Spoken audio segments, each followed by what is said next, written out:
वैसे तो ये काव्य के बारे में है, पर वास्तविकता में क्या हुआ है इसके बारे में कुछ नहीं कह सकता। तो ये गलत बात ही है जो इस तरह से ये बात बताई गई है। आखिर जिस बारे में हम जानते नहीं हैं उस बारे में हम बिल्कुल सच्चाई से कैसे बता सकते हैं। भैया जब पूरी दुनिया रेगिस्तान बन गई तो ये कहाँ से बच गए, ये बात तो समझ से बाहर है। और इतनी तगड़ी टेक्नोलॉजी की गाड़ी इन लोगों ने कौन प्रोवाइड करा रहा हो, ये बात तो अब तक समझ में ना आई। रूमी और मरियम, आखिर क्या ज़रूरत पड़ गई थी ऐसे नाम रखने की भैया। ये बाबा यहाँ ऐसी बात क्यों कर रहे हैं, जबकि यहाँ सोचना चाहिए कि ये आए तो उन्हीं लोगों के पास हुए हैं, फिर भी ऐसी बात करने की ज़रूरत पड़ गई। हद है यार। भाई यहाँ लोग खाने को इतना तरस रहे हैं मानो जैसे इतने दिनों से भूखे हों। पर अगर हम थोड़ा सा यूँ भी सोचें कि अगर ये वास्तव में इतने भूखे हैं कि ये अगर बापू इतना तड़प रहे हैं, तो यूँ सोचो कि अगर इतना वास्तव में ही है तो ये मर क्यों ना गए अब तक भूखे रह गए। आखिर ये जिंदे कैसे हैं। ये इंसान जितना जान बचाने की भीख मांग रहा है या बुड्ढे के पास एक डंडा हुआ लेकर मार ना सका हो के, सोचने वाली बात है। यहाँ ये लोग आपस में तो लड़ रहे हैं, पर ये समझ में नहीं ये आपस में क्यों लड़ रहे हैं, जबकि अपने लिए एक बढ़िया सा लीडर चुने और उसको अपनी सारी बात बताऊँ मैं और उसके अकॉर्डिंग सारी चीज़ें चला मैं, तो ये कॉम्प्लेक्स पर राज ना कर सकें। ये फिर खुद ही चाह रहे हैं कि कॉम्प्लेक्स इन पर राज करें। कुछ बातें हैं जो ध्यान देने योग्य है। और हाँ, जब कुछ भी उग ही नहीं रहा है, हर जगह रेत ही रेत है, पानी है ही ना, तो भैया ये इलेक्ट्रिसिटी कहाँ से पैदा हो रही है। इतने बड़े युद्ध में ये बाबा कैसे बच गए, मैं तो यही सोच रहा हूँ।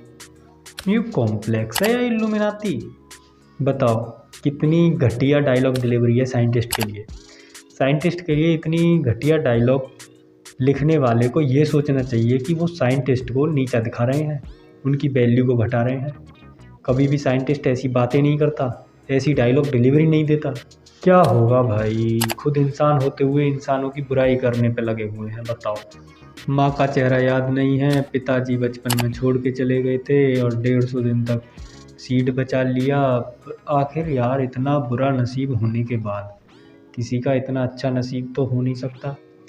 जुआ थोड़ा ही है, तनक में पलट जाए, हर चीज़ लॉजिकली होता है।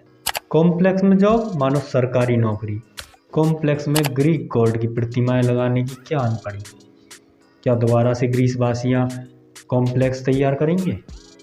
क्या दोबारा से ग्रीक वासियाँ पूरी दुनिया पर कब्जा करेंगे? क्या यहाँ भी इमोशनल हो गए? हद है यार। रास्ता कॉम्प्लेक्स वालों को नहीं पता, लेकिन रिवील को पता है। हमेशा गलतियां हो जाती हैं, लेकिन केवल और केवल मूवीज़ में। दीपिका पादुकोण कॉम्प्लेक्स में नौकरी करती है, लेकिन फाइटिंग नहीं जानती, गन चलानी नहीं जानती, और रिवील इतने कमज़ोर हैं कि पिटते ही जा रहे हैं। How it is possible. I am not believe in this system. ये ट्रक लेकर अब खड़े क्यों हैं, अपने गंतव्य स्थल तक क्यों नहीं पहुंच जाते। इतनी देर फाइटिंग चली और कॉम्प्लेक्स से कोई भी नहीं आया उसे पकड़ने के लिए। इतनी हाई टेक्नोलॉजी होने के बाद भी, मानो हाई टेक्नोलॉजी मिल गई होगी कैसे ही, इन कॉम्प्लेक्स वालों पे संभल नहीं ढूंढा गया। ये भी मेरे समझ में नहीं, अश्वत्थामा को कैसे पता कि ये लोग अच्छे हैं या बुरे। नए योद्धा होते हुए भी कॉम्प्लेक्स के लोगों से इतना खौफ।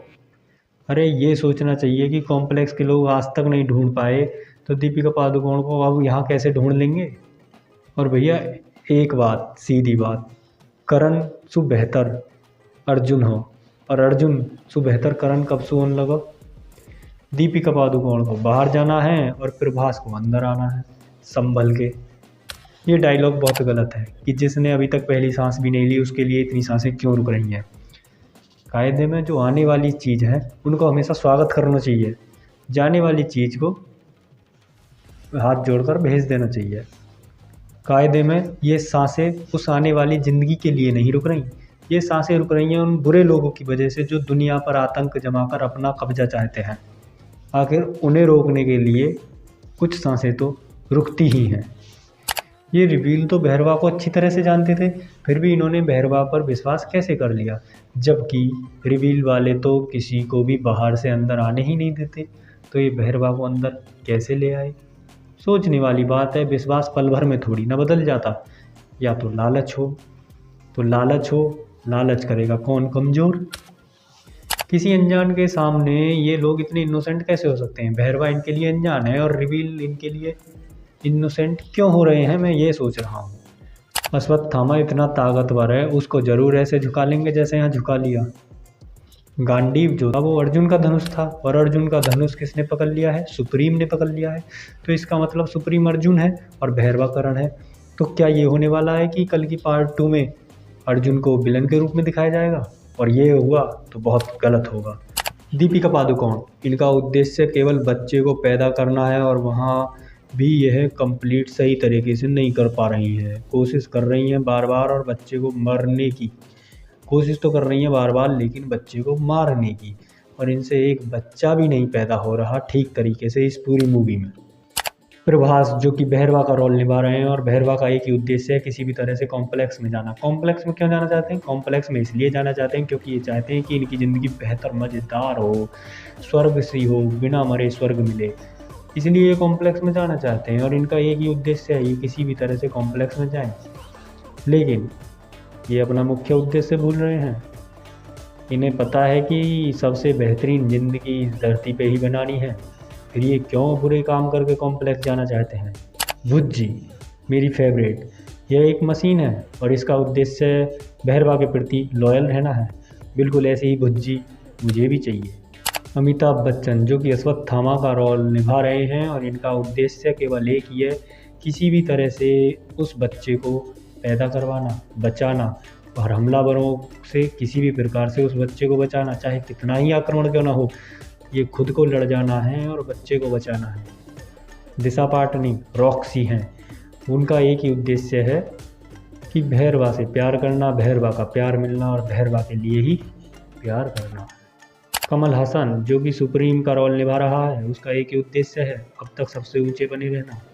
मूवी अच्छी है, लोगों को जानना चाहिए अपने पौराणिक कथाओं के बारे में, अपना इतिहास के बारे में।